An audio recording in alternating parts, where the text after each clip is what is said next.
Hello, welcome back दोस्तों। कैसे हैं आप लोग? आशा करता हूँ आप लोग स्वस्थ होंगे, मस्त होंगे, अपनी अपनी लाइफ में व्यस्त होंगे। तो दोस्तों, आप देख सकते हैं आज बीसलपुर में ये इंटर कॉलेज है। यहाँ पर हम लोगों ने जो है आज एजेंसी खोली है, अपनी न्यू एजेंसी का शुभारम्भ किया है। और आप देख सकते हैं कि ये बीसलपुर रोड है यहाँ पर ये, और ये लोकेशन है, ये दुकान है।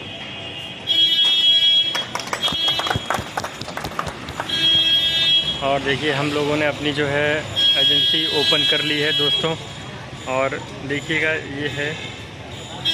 और बाकी जो है जितने भी कोई भी क्वारी हो, बीसलपुर में जितने भी लोग रहते हैं वो मुझसे मोबाइल से कनेक्ट रह सकते हैं। और मेरा फेसबुक चैनल है akash.gangwar100। ये देखिए, ये भैया किसके टुक पे फोटो किसके? हाँ, डाना पड़े वो आगे वाला।